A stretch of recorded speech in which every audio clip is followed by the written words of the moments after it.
새번역 사도신경으로 신앙 고백하겠습니다. 저는 전능하신 아버지 하나님 천지의 창조주를 믿습니다. 저는 그분의 유일하신 아들 우리 주 예수 그리스도를 믿습니다. 그분은 성령으로 잉태되어 동정녀 마리아에게서 나시고 본디오 빌라도에게 고난을 받아 십자가에 못 박혀 죽으시고 장사된 지 사흘 만에 죽은 자 가운데서 다시 살아나셨으며 하늘에 오르시어 전능하신 아버지 하나님 우편에 앉아 계시다가 거기로부터 살아있는 자와 죽은 자를 심판하러 오십니다. 저는 성령을 믿으며 거룩한 공교회와 성도의 교제와 죄를 용서받는 것과 몸의 부활과 영생을 믿습니다. 아멘. 거룩하신 하나님 아버지 감사합니다. 간밤에도 편히 쉬게 해주시고 새벽에 기도하는 자리에 불러주시니 감사합니다. 이 시간 저희들이 마음 중심으로 주님을 경외하게 하여 주시옵소서. 예수님 이름으로 기도드리옵나이다. 아멘.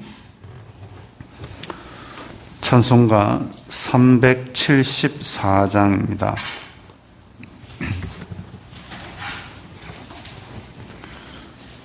찬송가 374장입니다.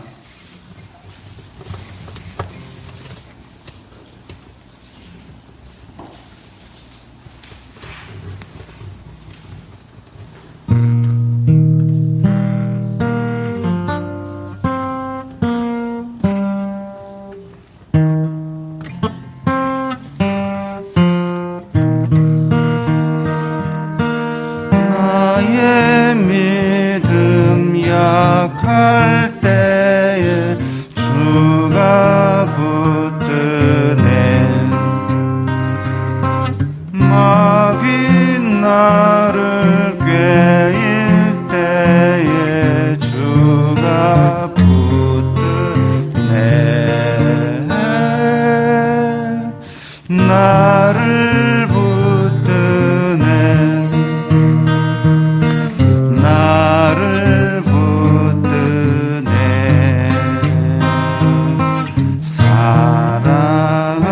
사랑하는 나의 주 나를 붙드네 우리 구주 아니면 서지 못하네 나의 사랑 식을 때에 주가 붙드네 나를 붙드네 나를 붙드네 사랑하는 나의 주 나를 붙드네 나를 귀히 보시고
나를 붙드네 나를 붙드네 사랑하는 나의 주 나를 붙드네.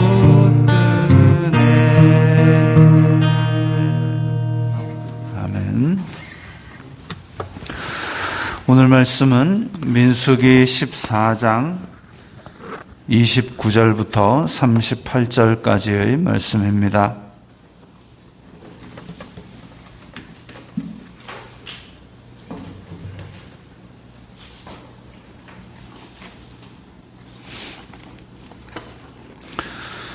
민수기 14장 29절부터 38절까지의 말씀 함께 읽겠습니다. 너희 시체가 이 광야에 엎드러질 것이라. 너희 중에서 20세 이상으로서 계수된 자 곧 나를 원망한 자 전부가 여분네의 아들 갈렙과 눈의 아들 여호수아 외에는 내가 맹세하여 너희에게 살게 하리라 한 땅에 결단코 들어가지 못하리라. 너희가 사로잡히겠다고 말하던 너희의 유아들은 내가 인도하여 드리리니 그들은 너희가 싫어하던 땅을 보려니와 너희의 시체는 이 광야에 엎드러질 것이요 너희의 자녀들은 너희 반역한 죄를 지고 너희의 시체가 광야에서 소멸되기까지 40년을 광야에서 방황하는 자가 되리라. 너희는 그 땅을 정탐한 날 수인 40일의 하루를 1년으로 쳐서 그 40년간 너희의 죄악을 담당할지니 너희는 그제서야 내가 싫어하면 어떻게 되는지를 알리라 하셨다 하라. 나 여호와가 말하였거니와 모여 나를 거역하는 이 악한 온 회중에게 내가 반드시 이같이 행하리니 그들이 이 광야에서 소멸되어 거기서 죽으리라. 모세의 보냄을 받고 땅을 정탐하고 돌아와서 그 땅을 악평하여 온 회중이 모세를 원망하게 한 사람 곧 그 땅에 대하여 악평한 자들은 여호와 앞에서 재앙으로 죽었고 그 땅을 정탐하러 갔던 사람들 중에서 오직 눈의 아들 여호수아와 여분네의 아들 갈렙은 생존하니라. 아멘. 자, 하나님께서 드디어 이 약속의 땅 입구에서 이렇게 한번 심판 아닌 심판을 내리셨습니다.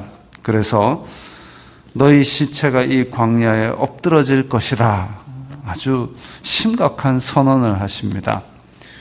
지금 이집트에서 그 큰 놀라운 기적들을 보고 이까지 왔는데 그야말로 아직은 제대로 전투도 못하는 어중이 떠중이를 데리고 지금 이까지 왔는데 너희들이 올라가서 땅을 차지해라 라고 하셨음에도 불구하고 이 땅을 차지하러 올라가지는 않고 정탐한다 그러더니 결국은 우리가 다 죽게 되었다고 소리 높여 울고 모세와 아론을 쳐 죽이려고 그러고 그 지경까지 갔을 때에 하나님께서 직접 개입하셔서 너네들 그러면 여기서 다 죽어라고 선언하신 겁니다.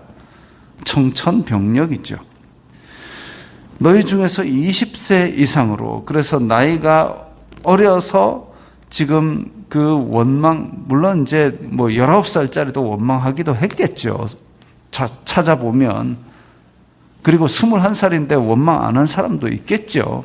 그러나 그 공동체에서 성인으로서 책임을 지는 사람들이 지금 공동체 전체적인 그런 범죄에 가담한 것입니다. 그리고 30절에 여호수아와 갈렙, 하나님께서 남기는 소수의 남은 자들, 사실 여호수아와 갈렙도 그 공동체에서 함께 죄를 지고 광야에서 죽을 수밖에 없지만 하나님께서 그 하나님의 마음을 백성들에게 전하면서 야 너희들 이래서는 안 된다라고 얘기했던 정탐꾼 둘, 이 사람네들은 하나님께서 기특하게 여기셔서 남기신 겁니다. 이건 전적으로 하나님의 은혜지요. 공동체가 다 멸망하는 가운데 하나님께서 이 두 사람을 남기신 겁니다. 마치 소돔과 고모라에 있던 롯과 같이 우리도 마찬가지입니다. 이 세상이 하나님의 심판을 받을 때에 어쩌면 예수님의 다시 오시는 전에 우리나라라든지 한국 교회라든지 심판을 받을 수도 있습니다. 그 죄악이 너무 도를 넘어서면 심판을 받을 수도 있지만 그럴 때에라도 하나님 앞에 우리가 하나님의 심정을 이 땅에 전하는 사람이었다면 혹 하나님께서 불쌍히 여기사 우리를 남은 자로 살려두실 수도 있습니다. 그런 것들을 우리가 생각할 수 있죠. 자, 31절에 너희가 사로잡히겠다고 말하던 너희의 유아들은 내가 인도하여 드릴 것이다. 그들은 너희가 싫어하던 땅을 보리라. 정탐꾼들은 그 땅을 정말 좋은 땅인데 거기에 강한 사람이 살고 있습니다 하고 싫어했습니다. 싫어할 게 아니라 하나님께서 주시는 땅, 그 정말 좋은 땅입니다. 우리 올라가서 차지합시다. 이게 정상이죠. 왜?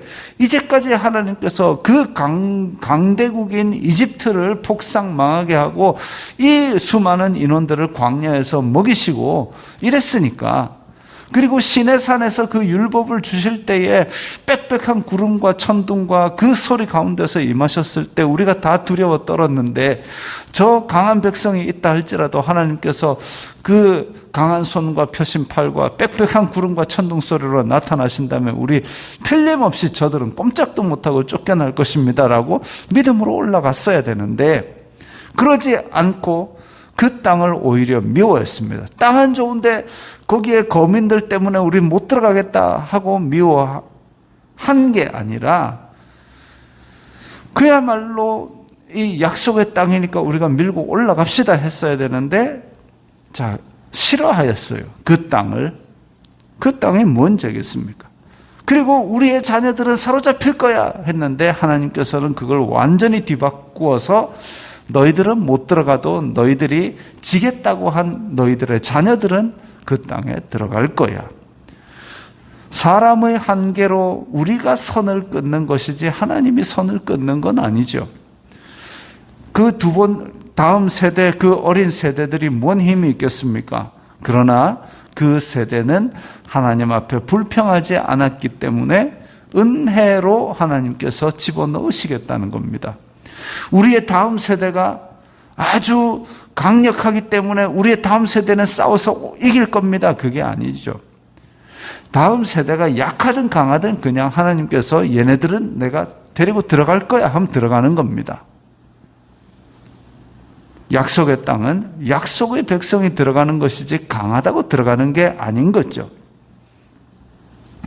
32절에 너희 시체는 이 광야에 엎드러질 것이요.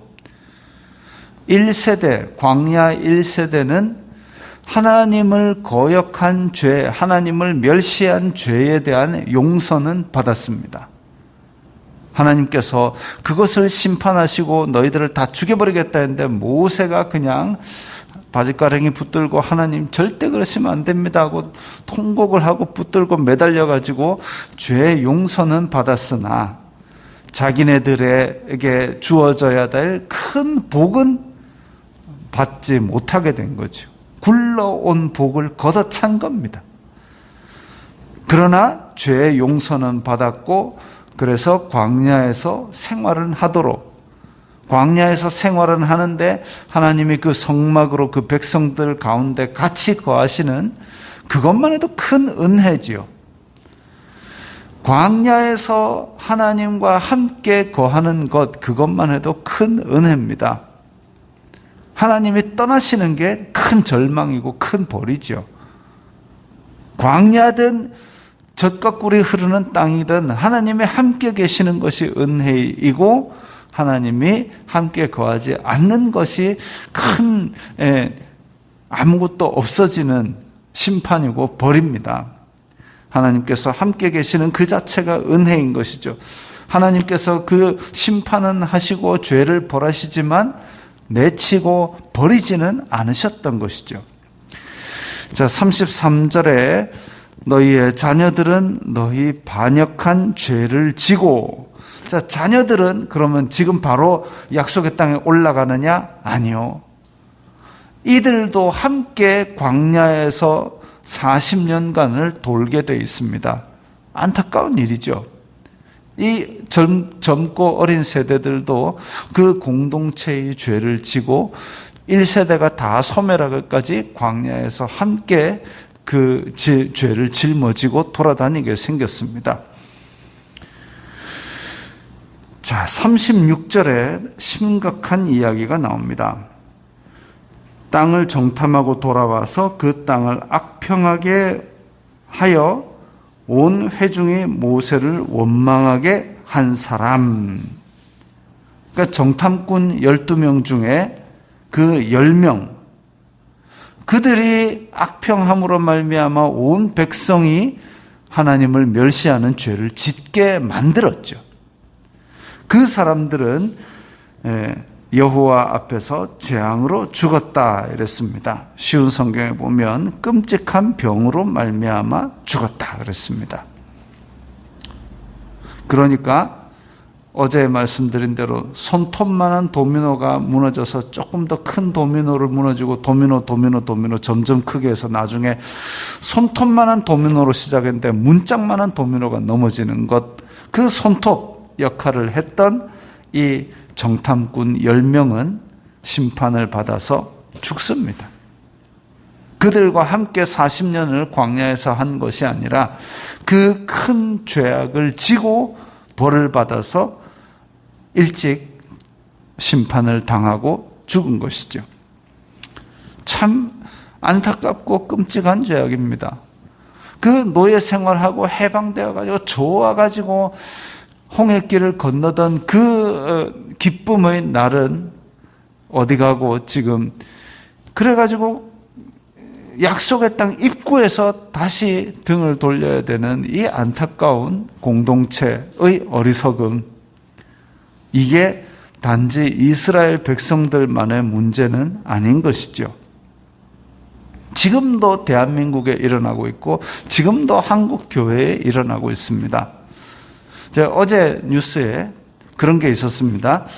우리나라 어느 도시에 소아청소년과, 소아과죠. 소아과에 4살짜리 애를 엄마가 데리고 왔어요. 뭐가 잘 안 낫는 부분이 있었는데 그것을 이제 그 병원에서 처방받아가지고 거의 이제 빨리 회복이 되었습니다. 잘 됐죠. 그런데 그 엄마가 뭐 이렇게 점검을 해보더니 약 중에 비보험 되는 게 2,000원이 있었답니다. 2,000원. 20만 원도 아니고 2,000원. 그래서 왜 이걸 비보험을 넣어가지고 이렇게 했느냐 해가지고 그걸 건강보험 심사평가원에 민원을 넣었습니다. 그 심사평가원에서 이 병원에다가 연락한 거죠. 너 이거 비보험으로 왜 넣었느냐? 너네 병원에 이제 이런 그 과도한 청구 사례가 많을지 모르니까 실사 오겠다. 그것 때문에 이제 막 의사가 골치 아프게 막 이래 복잡하게 하더니, 근데 그때 이 민원 넣은 엄마는 이제 인터넷에다 글을 올린 거죠. 내가 의사들 괴롭히는 법을 발견했다. 심사평가원에 무조건 올려봐라. 그러면 막 의사 죽을 맛일 게다. 내한테 이렇게 비보험 넣고 잘해봐라. 이런 식으로 글을 올린 거죠. 그래가지고 의사가 괴로워하다가 소아청소년과 문 닫습니다. 이제 나는 만성통증의학과 이걸로 해가지고 아이들 더 이상 안 보는 과로 그렇게 바꾸겠습니다 하고 문을 닫았습니다. 제가 종종 이야기하는 얘기가 있습니다. 판은 깨지 말자. 판은 깨지 말자.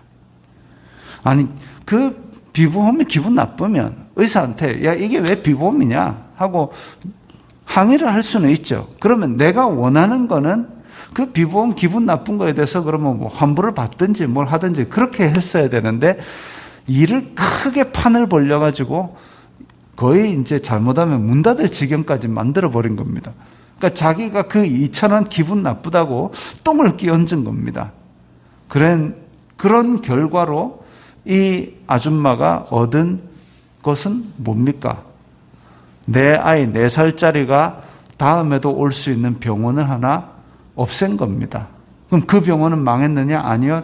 다른 진료를 볼 수 있도록 바꿨습니다. 자기가 원하는 건 아무것도 얻은 게 없어요. 오히려 손해를 받고 그 지역의 아이들이 갈 수 있는 소아청소년과가 하나 없어진 겁니다. 판이 깨진 거죠. 결국은 온 주변 사람들만 고생하게 생겼습니다. 이분이 교회 다니는 사람일지 아닐지 그건 모르겠습니다. 판은 깨지 말아야죠. 제가 오늘 와가지고 이제 예배를 준비하면서 바로 모기를 하나 물렸습니다.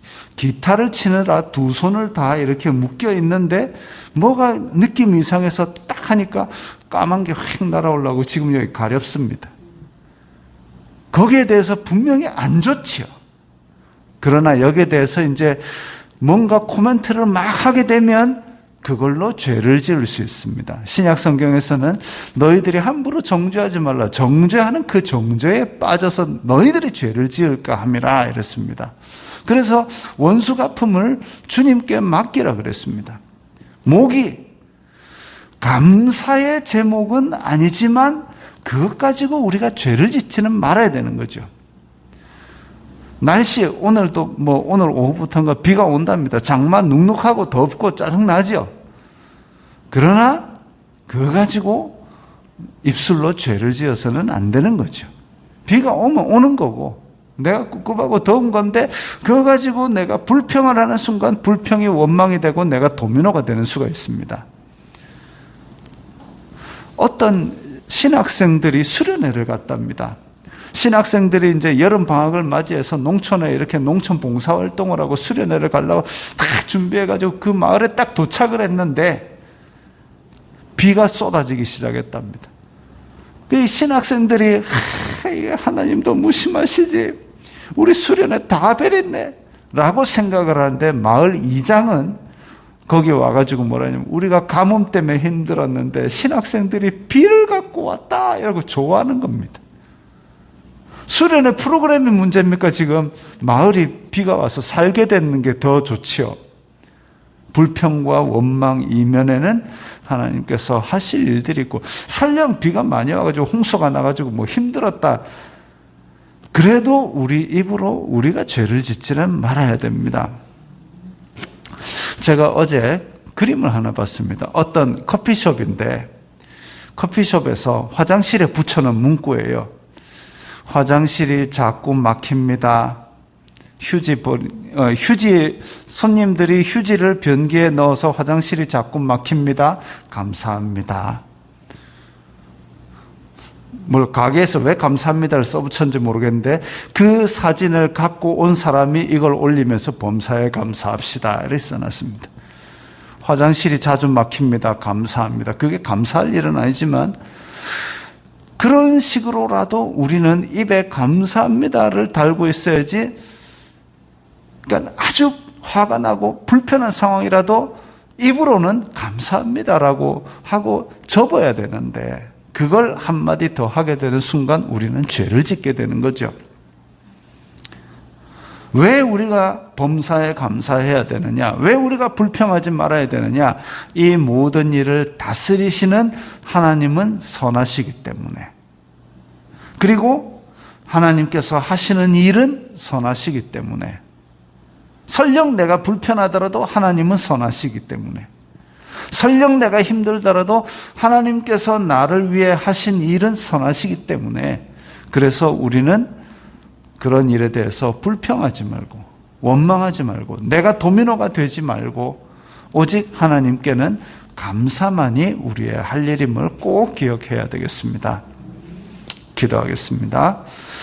거룩하신 아버지 하나님 감사합니다. 저희들이 주님 앞에 입술로 범죄하지 말고 주님은 선하시다. 주님께서 행하신 일은 선하시다. 선포하면서 오늘 하루도 감사로 승리하게 하여 주시옵소서. 예수님 이름으로 기도드리옵나이다. 아멘.